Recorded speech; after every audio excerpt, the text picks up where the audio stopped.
अच्छा जी, अब इस कहानी को जरा समझ लें कि कहानी है क्या। देखिए, अगर मैं ऐसे करता हूं कि मेरे पास ये एक अल्टरनेटिंग करंट का सोर्स है। अल्टरनेटिंग करंट, अगर आपको चैप्टर नंबर 14 में याद हो तो मैंने आपको एसी जनरेटर पढ़ाया था। तो एसी जनरेटर के अंदर मैंने आपको बताया था कि एसी जनरेटर जो है वो जो करंट प्रोड्यूस करता है वो अल्टरनेटिंग करंट हमारे पास कहलाता है। या इलेक्ट्रोमैग्नेटिज्म के टाइम पे मैंने आपको बताया था कि जो करंट है वो अपनी डायरेक्शन क्या कर रहा है, बार बार चेंज कर रहा है, उसे हम कहते हैं अल्टरनेटिंग करंट। सो ये अल्टरनेटिंग करंट का एक सोर्स है और इसके साथ मैंने क्या किया जनाब अली, ऐसे समझ लें कि दो मेटल की रॉड्स लगा दी है। ये एक मेटालिक रॉड है, इधर भी एक मेटालिक रॉड है। इसको बाय द वे हम लोग आमतौर पे इस चीज को बोलते हैं डाइपोल एंटीना। ये इसकी थिकनेस बराबर है, यहां थोड़ी सी ज्यादा हो गई है, ठीक है। ये थोड़ा ड्राइंग का इशू है, बाकी तो कोई मसला नहीं है इसमें।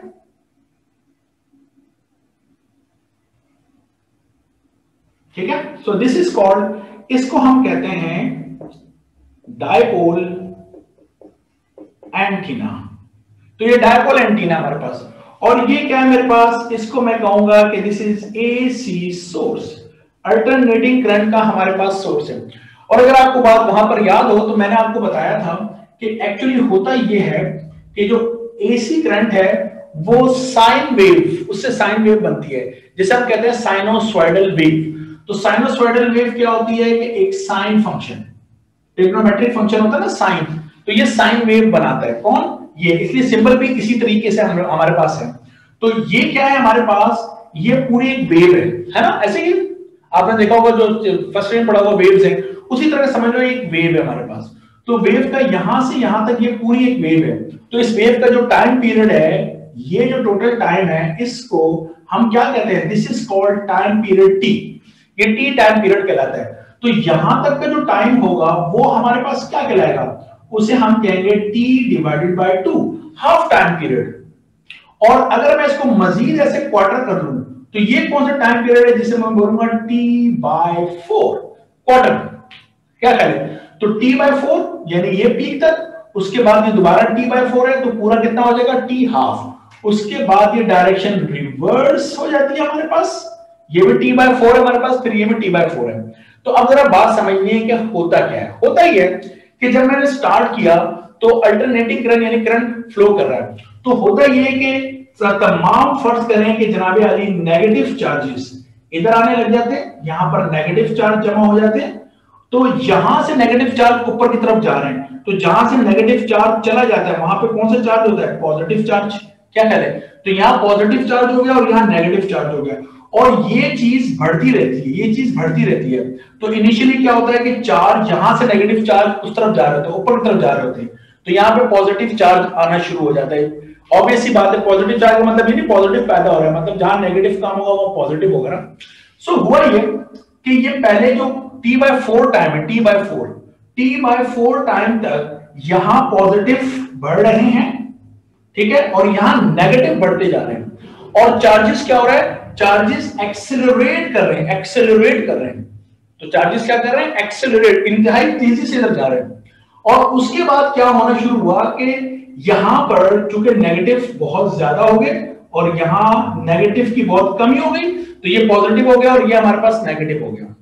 तो वेरी सून अब क्या हो जाएगा, ये चार्जेस यहां जाकर रुक गए, ये अपनी डायरेक्शन को क्या कर रहा है, रिवर्स, यहां तक पहुंचने में तो मैक्सिमम हो, उसके बाद ये क्या होता जा रहा है, कम होता जा रहा है। कम होने का मतलब ये है कि कम चार्जेस यहां से यहां पे जा रहे हैं। अब ये पॉजिटिव है, ये नेगेटिव है। अगर मैं यू बनाऊं so this will be the electric field, ये मेरे पास इलेक्ट्रिक फील्ड है, क्योंकि इलेक्ट्रिक फील्ड पॉजिटिव से नेगेटिव की तरफ होती है। क्या कह रहे हैं, और अगर मैं बाद में मैंने वेव आपको समझानी है, तो उसके लिए अगर मैं बनाना चाहूं तो मैं ऐसे नहीं बना सकता, दिस ये मेरे पास है, यानी इस तरीके से, ये कौन है, दिस इज इलेक्ट्रिक फील्ड, ये मेरे पास है जनाब अली इलेक्ट्रिक फील्ड। तो चार्जेस की इलेक्ट्रिक फील्ड इस तरीके से बनती चली जा रही है। उसके बाद क्या हुआ, उसके बाद जैसे ही साइकिल ने अपनी डायरेक्शन को रिवर्स किया, डायरेक्शन रिवर्स की, तो ये जो नेगेटिव चार्जेस हैं ये इस तरफ आएंगे। जब ये नेगेटिव चार्जेस इस तरफ आना शुरू होंगे तो यहां पर पॉजिटिव बढ़ेगा और यहां पर नेगेटिव बढ़ेगा, फिर यहां पॉजिटिव बढ़ेगा, यहां नेगेटिव बढ़ेगा। अब चार्जेस इधर आ रहे हैं, ठीक है। तो बहुत जल्द ये हिस्सा पॉजिटिव हो जाएगा और ये हिस्सा नेगेटिव हो जाएगा, ये मतलब है इस कर्व का। तो अब हमारे इलेक्ट्रिक फील्ड की डायरेक्शन ऐसे होगी, रिवर्स होगी, पहले ऊपर जा रही थी और अब नीचे आ रही है। ओके, तो इलेक्ट्रिक फील्ड अपने आप को क्या कर रही है, चेंज कर रही है, कभी यूं ऊपर लेके जा रही है, कभी इलेक्ट्रिक फील्ड नीचे लेकर आ रही है।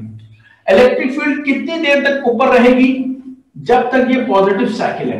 इलेक्ट्रिक फील्ड कब तक नीचे रहेगी, जब तक ये नेगेटिव साइकिल है। इसका मतलब है कि इलेक्ट्रिक फील्ड कम से ज्यादा होते हुए मैक्सिमम हुई, उसके बाद इलेक्ट्रिक फील्ड फिर कम होते होते खत्म हो गई। तो यूं ये हमारे पास इलेक्ट्रिक फील्ड आ रही है, ये इलेक्ट्रिक फील्ड के सारे वेक्टर हमारे पास आ रहे हैं, ठीक है। इसका मतलब ये था, शुरू में देखो ना, यहाँ पे मैंने 2 चार्ज बनाए थे, यहाँ 2 नेगेटिव बनाए थे, तो E कम था, और जैसे जैसे मैं चार्जेस बढ़ाता गया E की वैल्यू मैक्सिमम और फिर कम होती गई। ओके, उसके बाद क्या हुआ, ये पॉजिटिव हो गया, ये नेगेटिव हो गया, तो इस लाइन पर आप इस तरफ ऐसे कह लो, अब क्या हुआ, यहां जाके ये ऐसे दिस, तो ये हमारे पास सारे किसके आ रहे हैं, इलेक्ट्रिक फील्ड आ रही है। तो इलेक्ट्रिक फील्ड की डायरेक्शन कभी अपवर्ड है और कभी डाउनवर्ड है। तो इलेक्ट्रिक फील्ड अपने आप को कितना चेंज कर रही है, अगर एक डायरेक्शन ऊपर हो और उसके बाद एक डायरेक्शन नीचे हो जाए, सो यूं थी और यूं हो गई, तो एक टोटल एंगल कितना है, 180। तो इलेक्ट्रिक फील्ड अपने आप को 180 डिग्री चेंज कर लेती है, 180 डिग्री, अच्छी तरह याद रखना। और 180 डिग्री का मतलब क्या होता है, 180 डिग्री का मतलब होता है कि फेस चेंज हो जाता है, डायरेक्शन बिल्कुल रिवर्स हो जाती है, ठीक है। ऐसे था तो ऐसे डायरेक्शन हो गई, बिल्कुल रिवर्स हो गई, और इसके ऊपर एरो लगाया, इसका मतलब है इलेक्ट्रिक फील्ड क्या कर रही है, वेरी कर रही है। अच्छा, अब सेम इसी टाइम पर मैं मैग्नेटिक फील्ड की बात करना चाह रहा हूं।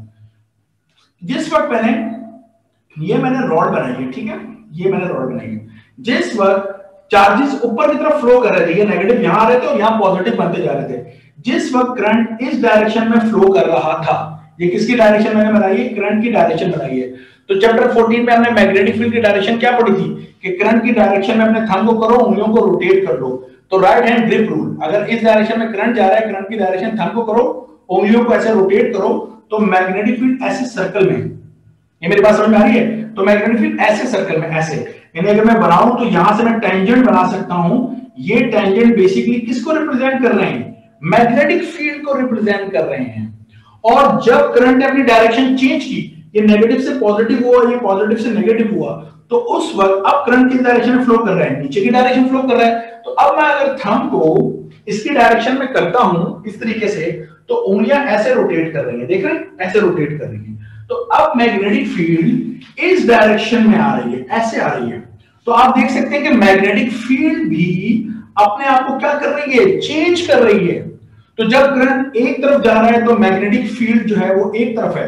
अच्छा, अब ये जरा ख्याल रखिएगा, ये मैग्नेटिक फील्ड का सर्कल बनाया हुआ है, तो इसमें ये मैंने जो टेंजेंट बनाया है, ये डायरेक्शन और ये डायरेक्शन सेम नहीं है, प्लीज बी केयरफुल।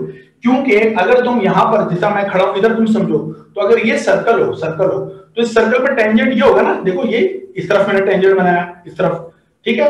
और अगर इस तरफ सर्कल घूम रहा है तो सर्कल की डायरेक्शन में यूं टेंजेंट आपकी तरफ ही, देखें ये एरो, तो यूं, तो कभी डायरेक्शन यूं होगी मैग्नेटिक फील्ड की, कभी यूं होगी, कभी ऐसे आपकी तरफ, कभी मेरी तरफ, ऐसे। ये मैग्नेटिक फील्ड अपनी डायरेक्शन चेंज कर रही है। और इलेक्ट्रिक फील्ड की डायरेक्शन क्या है, कभी ऊपर कभी नीचे, कभी ऊपर कभी नीचे। तो आप देख सकते हैं कि this is the direction of the electric field, ठीक है, and this is the direction of the magnetic field. तो ये दोनों एक दूसरे पर 90 डिग्रीज हैं। Okay, if this is the direction of the electric field, तो मैं ऐसे बता रहा हूं ना, this is the direction of the magnetic field, ऐसे। तो मैग्नेटिक फील्ड कभी इधर जा रही है और कभी इस तरफ आ रही है। इलेक्ट्रिक फील्ड कभी ऊपर है तो कभी नीचे, नीचे ऐसे, फिर इलेक्ट्रिक फील्ड ऊपर, फिर इलेक्ट्रिक फील्ड नीचे। मैग्नेटिक फील्ड कभी इस तरफ है, ठीक है, इस तरफ है, कभी इस तरफ है। तो मैग्नेटिक फील्ड अपना डायरेक्शन चेंज कर रहे हैं, तो दोनों दूसरे में क्या 90 डिग्री। तो वो जो मैं बात आपसे कर रहा था, यानी अगर मैं यहां बनाना चाहूं तो मुझे इसको यहां पर ऐसे बनाना चाहिए, दिस, ठीक है। ये एरो भी इसी तरीके से होंगे, पहले छोटा एरो होगा, फिर और बड़ा होगा, फिर और बड़ा होगा, ठीक है जनाब अली, फिर और ज्यादा बड़ा हो जाएगा, और फिर ये इसी तरीके से दोबारा कम होते चले जाएंगे। तो this is the direction of the magnetic field, ये मैग्नेटिक फील्ड है। इसी तरीके से यहां मैं बनाऊंगा तो यहां पर भी इसी तरीके बनाऊंगा, इसी तरीके से इंक्रीज करता जाऊंगा इनको, और फिर इसी तरीके से डिक्रीज करता जाऊंगा, ठीक है। सो दिस इज ऐसे। तो ये मेरे पास एक इलेक्ट्रिक फील्ड और ये मेरे पास है मैग्नेटिक फील्ड, ऐसे इलेक्ट्रिक एंड मैग्नेटिक। तो इलेक्ट्रिक फील्ड जो है वो कम से ज्यादा हुई, फिर कम हुई, फिर इलेक्ट्रिक फील्ड अपनी डायरेक्शन चेंज की, कम से ज्यादा और फिर कम हो गई, ठीक है। इसी तरह मैग्नेटिक फील्ड कम से ज्यादा हुई और फिर कम हुई, फिर मैग्नेटिक फील्ड अपनी डायरेक्शन चेंज की, फिर कम से ज्यादा से फिर कम हुई, ये मैं कहना चाह रहा हूं। इस तरीके से यानी E और B ये दोनों एक दूसरे पर क्या हैं, परपेंडिकुलर है, और जा किस डायरेक्शन में रहे हैं, इस डायरेक्शन में ये ट्रैवल कर रहे हैं, जिसको मैंने कहा था this is the Poynting vector. So now if I ask कि इलेक्ट्रोमैग्नेटिक वेव्स कब प्रोड्यूस होती हैं, तो इस सवाल का जवाब यह है कि जब चार्ज पार्टिकल क्या कर रहे हैं, एक्सेलरेट डीसेलरेट, यानी यहां एक्सेलरेट किया, ये जो हाफ क्वार्टर पोर्शन है, सॉरी क्वार्टर पोर्शन तक एक्सेलरेट फिर डीसेलरेट, उसके बाद रिवर्स डायरेक्शन में एक्सेलरेट एंड डीसेलरेट। सो मुझे एक जुमला लिखना चाहिए, मुझे लिखना चाहिए कि accelerating and decelerating charges produce EM waves। तो इलेक्ट्रोमैग्नेटिक वेव्स को कौन प्रोड्यूस करता है, तो the final answer is accelerating decelerating charges. जब भी चार्जेस एक्सेलरेट करें या डीसेलरेट करें तो वो क्या प्रोड्यूस करते हैं, वो इलेक्ट्रोमैग्नेटिक वेव प्रोड्यूस करते हैं, और ये इलेक्ट्रोमैग्नेटिक वेव स्पेस में प्रोपेगेट करती है, फैल जाती है। अब हो सकता है आपके जहन में ये सवाल आए कि जनाब अली ये प्रोपेगेट क्यों कर रही है, तो सवाल का बिल्कुल सीधा सा जवाब है, देखो जब हम किसी चीज को एक्सेलरेट करते हैं तो हम उस पर फोर्स लगाते हैं, हम उसको एनर्जी देते हैं, we put energy into something, then the object, then the charged particle will accelerate.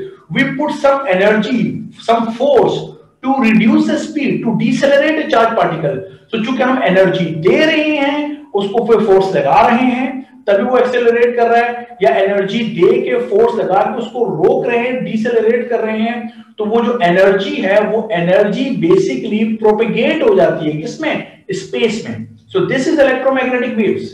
तो क्या इलेक्ट्रोमैग्नेटिक वेव्स एनर्जी का कैरियर है? The answer is yes, electromagnetic waves are the carrier of electromagnetic force.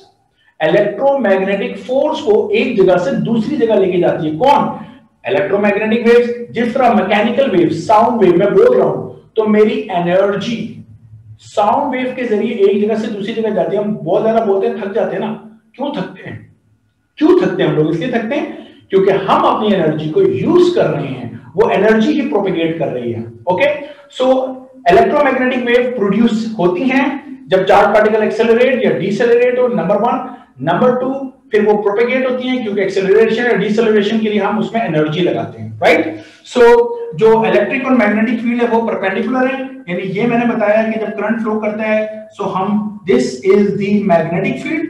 Magnetic field इस तरीके से होती है perpendicular, और इलेक्ट्रिक फील्ड इस तरीके से होती है, राइट। अब इसमें मैं आपको कुछ पिक्चर दिखा देता हूं, तस्वीरें दिखा देता हूं, और उसके ऊपर भी हम इस पर बात कर लेते हैं। अच्छा, ये जो मैंने पूरा मॉडल बताया हुआ है इस वक्त आपको इलेक्ट्रोमैग्नेटिक वेव्स का, ये इलेक्ट्रोमैग्नेटिक वेव्स का मॉडल कहलाता है वेव मॉडल। बी केयरफुल, जब हम चैप्टर नंबर 17 पढ़ेंगे, मॉडर्न फिजिक्स पढ़ेंगे, हम एनर्जी का पार्टिकल कॉन्सेप्ट पढ़ेंगे, तो तब हम फोटोन को लेकर आएंगे। लेकिन राइट नाउ हम जो मॉडल पढ़ रहे हैं वो वेव मॉडल पढ़ रहे हैं कि इलेक्ट्रोमैग्नेटिक वेव्स जो हैं, यानी ये वेव्स हैं, ओके, और ये वेव की तरह प्रोपेगेट कर रही हैं। बाद में हम पार्टिकल नीचे लेकर पार्टिकल की तरह इसको बिहेव करवाएंगे, वो हम 17 चैप्टर के अंदर वहां पे जाके देखेंगे। ओके, मैं कुछ दिखाता हूं तस्वीरें, फिर बात करते हैं।